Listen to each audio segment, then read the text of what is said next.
Students, I hope you are all fine. Today we will discuss first phase of cell cycle. First phase of cell cycle are also known as interphase.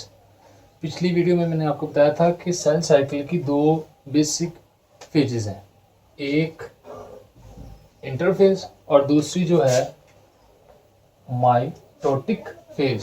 तो आज बच्चों हम discuss करेंगे सिर्फ और सिर्फ interphase को।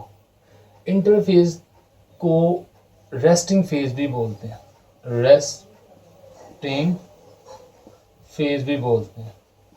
पिछली वीडियो में आपको बताया था इसको ग्रोथ फेज भी बोलते हैं, ग्रोथ फेज, जिसमें इंटरफेज में क्या है कि इसमें सेल डिवाइड नहीं होता बल्कि अपने आप को प्रिपेयर करता है फॉर डिवीजन के लिए, इसलिए इसको रेस्टिंग फेज भी बोलते हैं। ग्रोथ फेज इसलिए क्योंकि इसमें इसकी ग्रोथ होती है, डिवीजन नहीं होती। ठीक है, तो इसकी अगर हम डिफाइन करें, the portion of the cell cycle between divisions, यानी कि वो पोर्शन जो सेल साइकिल के दरमियान डिवीजन का होता है, उस पोर्शन को हम क्या बोलते हैं, इंटरफेज। दूसरा पोर्शन वो माइटोटिक फेज का है। तो डिवीजन के दरमियान जो एक पोर्शन है जिसमें सेल अपने आप को प्रिपेयर करता है, उसको हम बोलते हैं इंटरफेज। तो सबसे पहले 1953 में ए हॉवर्ड एंड सी पेल्विक ने सबसे पहले सेल साइकिल के जो बुनियादी स्टेप्स थे उनको डिस्क्राइब किया था। तो आपने एमसीक्यू याद रखना है, सेल साइकिल की कितनी फेजेस होती हैं, दो, इंटरफेज और माइटोटिक फेज। जबकि इंटरफेज के आगे कितने स्टेप्स होते हैं, 3 बेसिक स्टेप्स। इंटरफेज के 3 बेसिक स्टेप्स हैं। सबसे पहला जो स्टेप है उसको हम बोलते हैं G1 या गैप 1 फेज, G1 या गैप 1 फेज। उसके बाद दूसरा जो है उसको हम बोलते हैं S फेज। उसके बाद जो तीसरा है उसको हम बोलते हैं G2 या गैप 2 फेज। दरमियान में ये मैंने जो लिखा है G0 फेज का, ये इंटरफेज के बेसिक स्टेप्स में नहीं है, ये बेसिकली क्या है, चेक पॉइंट है।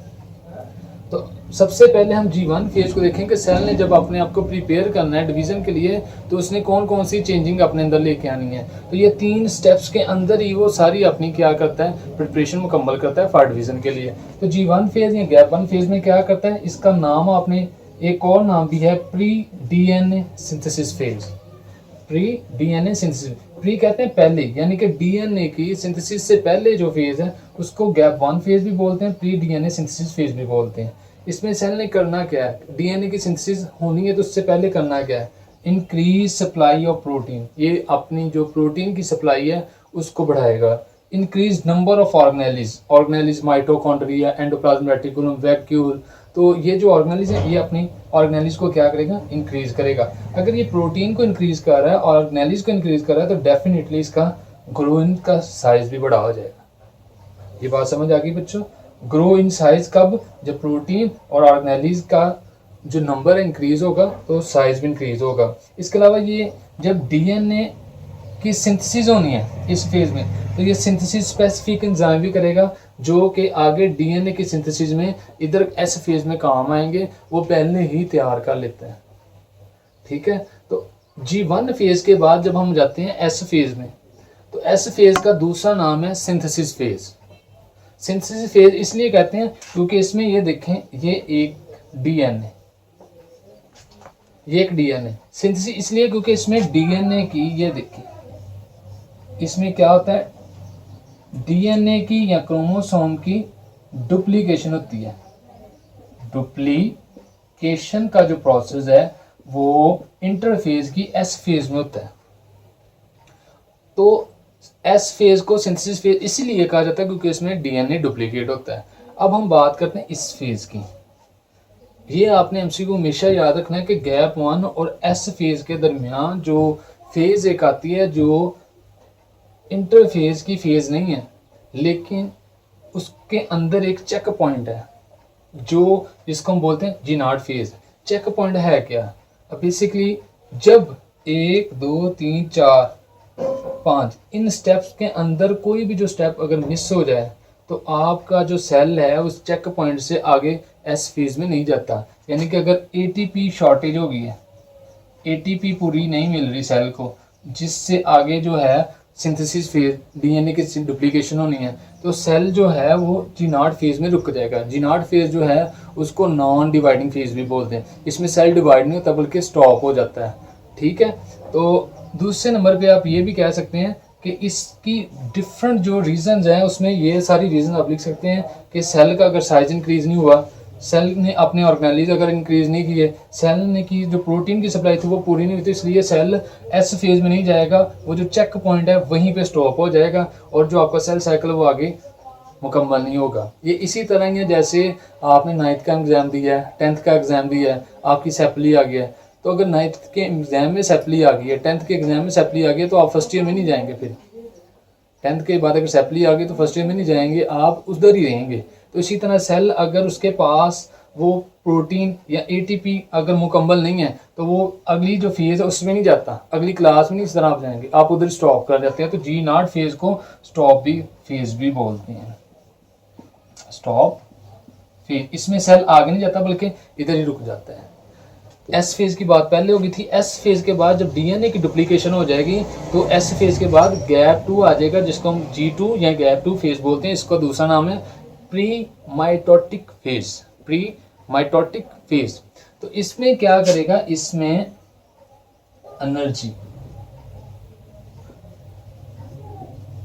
एनर्जी सेल स्टोर करेगा।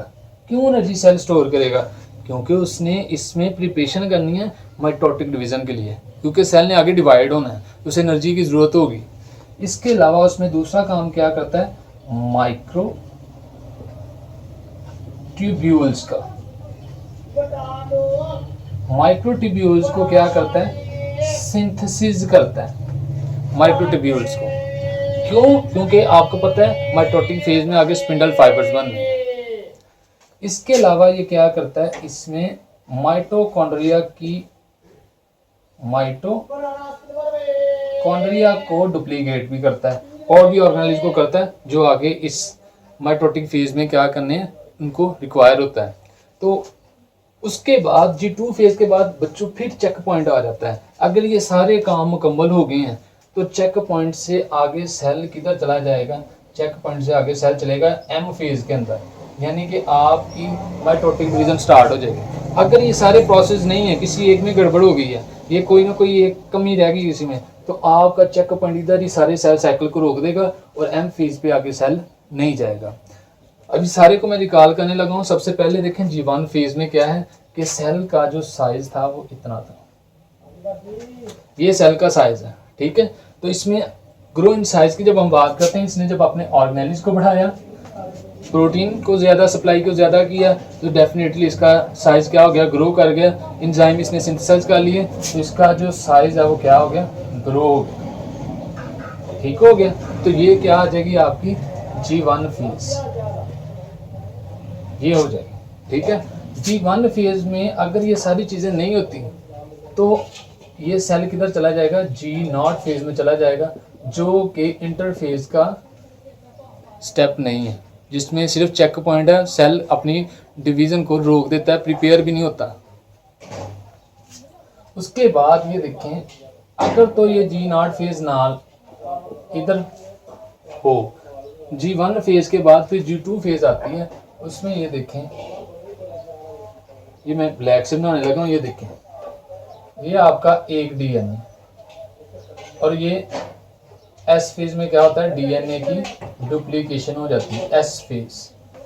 G1 फेज, उसके बाद G0 फेज तब आएगी जब आपका G1 फेज के ऊपर जो है वो सारी जो प्रोसेस है या मराहल मुकम्मल वो नहीं कर रहा तो G0 फेज में जाएगा। अगर अदरवाइज अगर कंप्लीट है तो एस फेज आगे शुरू हो जाएगी। एस फेज के बाद जो है आगे आपको पता है कि उसके बाद क्या आ जाएगी, उसमें सेल के अंदर जो है प्रोटीन, माइक्रोट्यूब्यूल, सेंट्रियोल्स, ये सारी चीज़ें एनर्जी स्टोर हो जाएगी, माइक्रोसिंथेसिस हो जाएगी, माइटोकॉन्ड्रिया, डिफरेंट ऑर्गेनेल्स जो आगे चाहिए रिक्वायर होंगे माइटोटिक फेज के लिए, वो जो है इधर सिंथेसाइज हो जाएंगे। और उसके बाद जो है आपकी एम फेज शुरू हो जाएगी, एम फेज। ठीक है, तो ये जो G0 फेज है ये बेसिकली क्या है, चेक पॉइंट है कि आगे आपने सेल साइकिल को लेके जाना नहीं लेके जाना। इधर भी चेक पॉइंट होता है, इधर भी चेक पॉइंट है। एम फेज के बाद फिर चेक पॉइंट आता है कि आपके सेल को मुकम्मल तौर पे डिवाइड करना है या नहीं करना। अगर करना है तो चेक पॉइंट से गुजर के दोबारा आपकी फिर जो है वो कौन सी हो जाएगी, G1 फेज शुरू हो जाएगी। तो स्टूडेंट्स, अगर आपको ये वीडियो पसंद आई है तो प्लीज़ इसको सब्सक्राइब और लाइक कीजिए।